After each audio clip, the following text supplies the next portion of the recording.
Mesdames et messieurs, bonjour. Bienvenue encore une fois à ce rendez-vous du journal en français. Le journal que vous pouvez également consulter sur le compte de la télé Renaissance de YouTube et les titres de ce journal. Le régime Nkurunziza avait gagné à tout prix la sympathie d'une partie des Burundais, surtout détenus Hutus. L'arrestation de 4 officiers, tous ex-FAB et détenus Tutsi à retraite, ne signifie pas que le pouvoir cherche la vérité sur l'assassinat de Melchior Ndadaye, comme il le dit. Vous aurez l'avis d'un ancien membre du Sénat du Burundi. L'embargo reste un moyen d'oppression qui n'est pas encore exploité pour finalement obliger Bujumbura de répondre aux négociations pour rétablir l'ordre au Burundi. C'est la voie proposée par les membres des partis de l'opposition.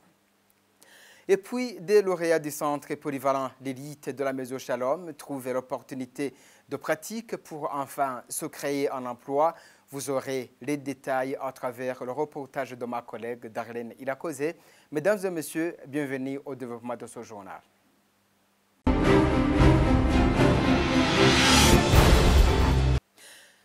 Le Conseil des ministres des Affaires étrangères de la communauté est-africaine n'aura pas lieu. Il était prévu de commencer ce mercredi 28 novembre 2018. La rencontre ministérielle devrait préparer le sommet des chefs d'État de la sous-région prévu le 30 novembre à Arusha. La réunion a été annulée parce que le Burundi ne sera pas représenté. Une absence causée par la demande de Pierre Nkurunziza, le président burundais, de reporter le sommet. C'est l'argument contenu dans une lettre du Conseil. Libéra Mfumukeko a adressé la correspondance au ministre ougandais en charge de l'EAC. S'agissant de la demande du président Pierre Nkurunziza au président de l'EAC, Yoweri Kaguta Museveni, de reporter le sommet des chefs d'État de cette communauté, la raison n'est qu'autre que de vouloir briser les lois de cette dernière, comme il le fait chez lui. Suivez Emmanuel Nkengurutse, il est ancien sénateur du Burundi. Le président Nkurunziza est habitué à violer les lois, en commençant par la loi suprême et l'accord qu'il a engendré, l'accord de paix. Il est habitué donc à violer ses propres lois. Il pense qu'il peut continuer à violer les lois de l'IAC. C'est ça. Ce que le président Museveni lui rappelle, c'est qu'il y a des lois qui organisent la tenue des réunions et qu'on ne peut pas éternellement reporter des réunions pour cause d'absence. Et s'il est absent, il peut déléguer, n'est-ce pas? Et le président Museveni, dans la lettre de réponse, il précise bien qu'il est courant que les autorités burundaises, n'est-ce pas, avaient connu l'agenda de toutes les réunions, y compris la réunion du sommet de chef d'État et de gouvernement, bien longtemps avant, puisqu'il y a un calendrier qui a été adopté.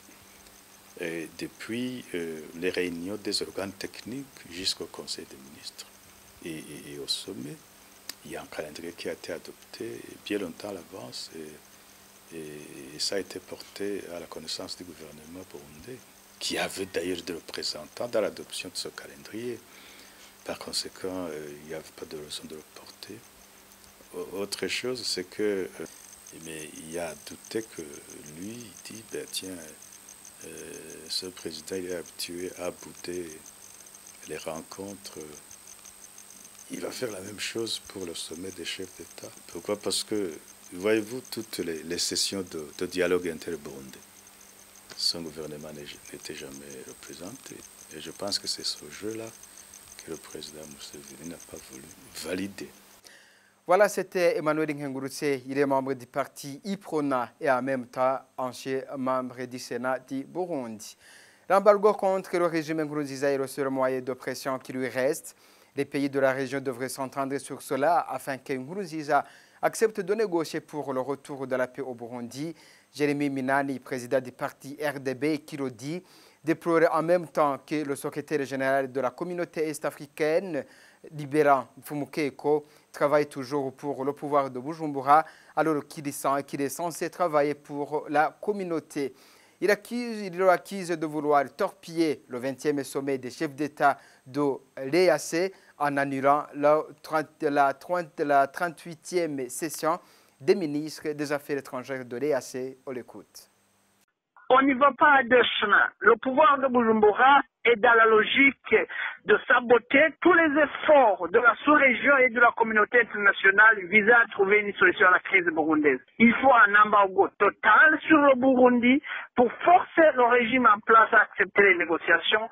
Sinon, son attitude de saboter, de boycotter les négociations, le dernier round de négociations à Arusha, son attitude de tenter de saboter le prochain sommet des chefs d'État de l'EAC démontre bien que c'est un régime qui ne veut pas une solution durable à la crise burundaise. Le secrétaire général de l'EAC, M. Libera Mfumukeko, n'a jamais travaillé pour l'organisation, il n'a jamais travaillé pour la communauté des États d'Afrique de l'Est, il travaille pour son chef, M. Pierre Nkurunziza.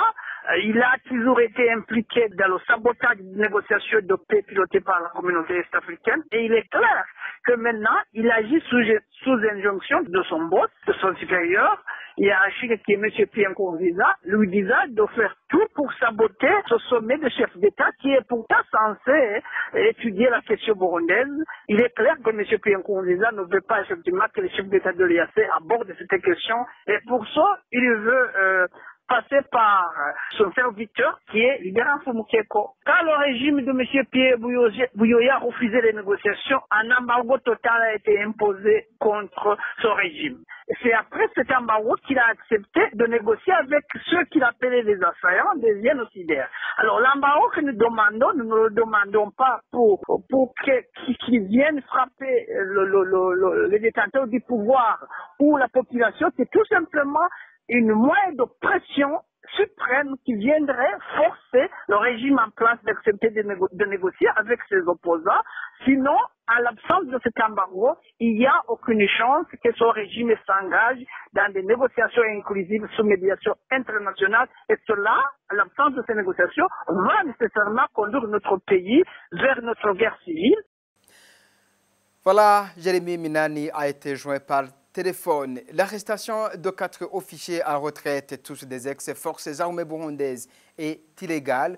Le pouvoir en place veut tout simplement montrer aux Hutus qu'il en est le véritable représentant, comme le dit l'ancien sénateur Emmanuel Ngurutse, qui précise en outre que la justice burundaise n'est pas du tout indépendante, qu'elle est plutôt téléguidée par le parti de Pierre Nkurunziza. Suivez-le. Il faut de la justice aux victimes. Ça contribue à la politique de la lutte contre l'impunité. Et ça, nous soutenons.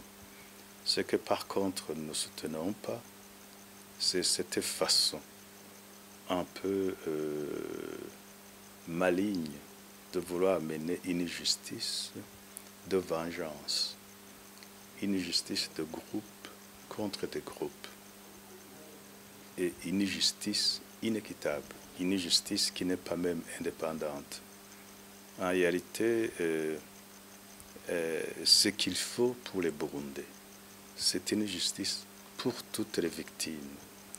Il faut enquêter depuis l'indépendance en 1962 jusqu'aux périodes les plus récentes pour connaître les auteurs des crimes et les punir.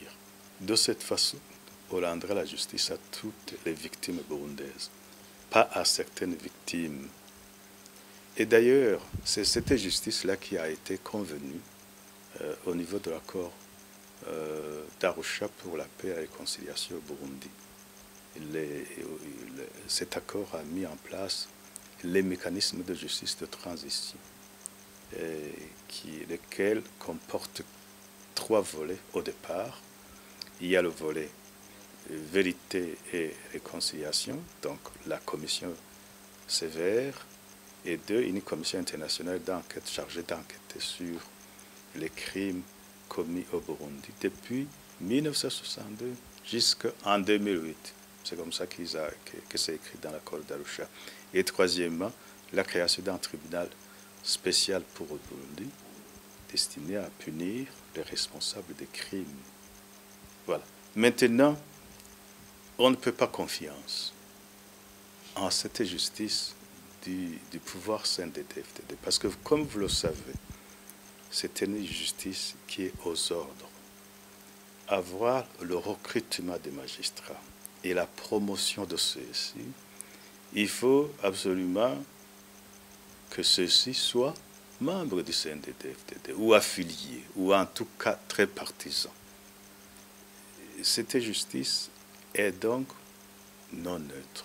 En réalité, ce que le pouvoir CNDD veut actuellement, il a constaté qu'il est à mal de popularité, est auteur de crimes contre l'humanité, d'autres crimes, notamment celui de génocide, qu'on ne renseigne pas beaucoup, mais qui se passe sous bois, qui se passe petit à petit, et tient à caresser, n'est-ce pas, cette masse où nous sommes vos véritables représentants. Et dans la suite d'une série de témoignages des personnes victimes de torture utilisées comme armes de répression par le pouvoir de Pierre Nkurunziza, aujourd'hui, l'un des deux nous raconte son passage à tabac.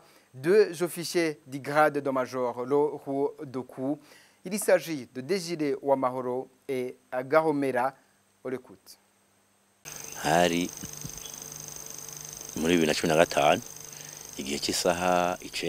C'était au mois de novembre 2015, le 30e jour du mois à 15h. Je prenais un verre avec mes amis. À côté de nous, il se trouvait un certain Jiva, membre de la milice Imbonerakure. Il était près de nous, sur la route macadamisée. Il m'a même demandé si je pouvais lui acheter à boire. Je lui ai dit que j'avais pas de l'argent. J'ignorais qu'il était en contact avec ceux qui vont venir m'arrêter. Dans une fraction de seconde, j'ai vu deux véhicules, l'un de Désiré Uwamahoro et l'autre du major Kaomera du Kadomujejuru. Ces véhicules roulaient dans une vitesse de croisière et ils étaient en cortège, comme s'ils venaient au secours. Tout à coup, ils ont freiné devant nous. Leurs policiers et soldats sont sortis de ces véhicules en tirant dans toutes les directions. Je tremblais de peur. Ils m'ont arrêté avec brutalité. Ils m'ont frappé avec leurs ceintures, bottines et les crosses de leurs fusils. Puis ils m'ont mis dans leur véhicule et j'ai été conduit au bar Nonoka à Kanyunya en commune Mukike. Ce bistrot se trouve au bord de la route principale, juste à la frontière de la commune Mukike et Mugongomanga. Il y avait une position militaire sous le commandement du major Kaomera. Arrivé là-bas, j'étais ligoté, ils m'ont jeté sur terre et ils ont commencé à me frapper violemment. Ils utilisaient le bois de cheval pour me battre. C'est Désiré Uwamahoro et major Kaomera en personne qui m'ont frappé. Ils m'intimaient l'ordre de dire le groupe avec qui je travaille, où j'ai caché mon arme, mes complices, celui qui nous donne de l'argent, où se trouve Alexis Sinduige et ses objectifs. J'ai répondu que premièrement, je n'avais pas d'arme à feu. Vous venez de me tirer dans un bistrot, j'étais en tenue civile, j'ai pas de complice, je suis pas vraiment un combattant. Par ailleurs, je n'ai jamais été militaire. Moi, je mange et loge chez nous à la maison. Quant à Sinduige, je l'entends que dans les médias ou dans des conversations interpersonnelles. Je ne le connais même et lui aussi ne me connaît nulle part. Et ils m'ont demandé si je travaillais pas avec Niyombare. J'ai répondu que Niyombare, je n'ai jamais vu son visage. Ils m'ont taxé d'être un menteur. Ils ont commencé à boire de la bière. Ils alternaient entre boire et me frapper.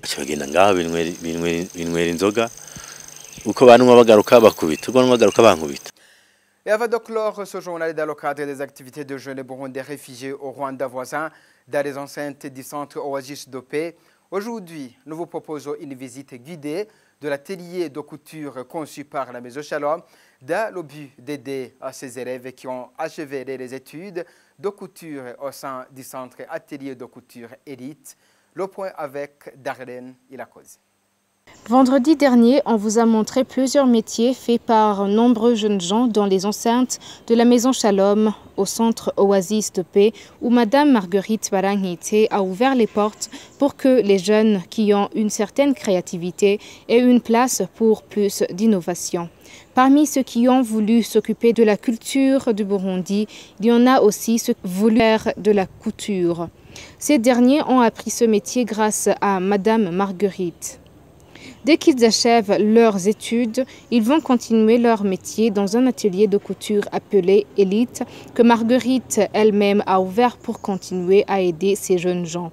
Parmi ceux qu'on y a trouvés, celui-ci remercie vivement Marguerite Baranghite pour tout ce qu'elle a fait pour eux.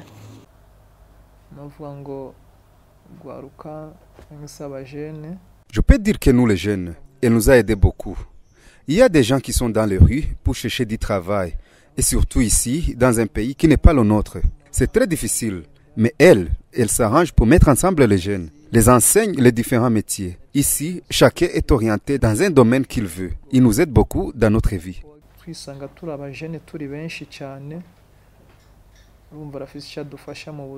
Les élèves qui ont atteint un niveau supérieur par rapport aux autres sont ceux qui rejoignent cet atelier de couture, là où ils y trouvent encore un formateur qui les aide à améliorer leur talent. Ici, j'aide les élèves dans le domaine de certains modèles des habits. Ce que j'aide ici, ce sont des élèves qui sont habitués dans le domaine de la couture, donc qui peuvent fabriquer les habits sans aide de quelqu'un. Ils sont très rapides, ils n'ont pas de problèmes, ils sont capables.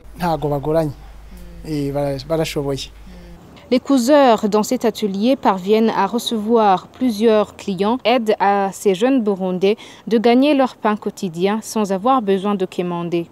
Une occasion pour celui-ci d'interpeller à d'autres jeunes comme lui de vouloir chercher de quoi faire au lieu de croiser le chemin de la barbarie. Le message que je peux donner aux autres jeunes burundais vivant en exil, si on se comporte bien, on peut gagner une vie facilement. C'est comme par exemple, si on ne se comportait pas bien au Burundi, et ça serait difficile même en exil. Il faut se mettre en tête que, même si on est ici en exil, il faut qu'il se sente chez lui en cherchant comment il peut aller de l'avant dans la vie en évitant surtout de prendre de l'alcool et les drogues pour s'échapper du stress. Il faut avoir une bonne discipline pour gagner la vie.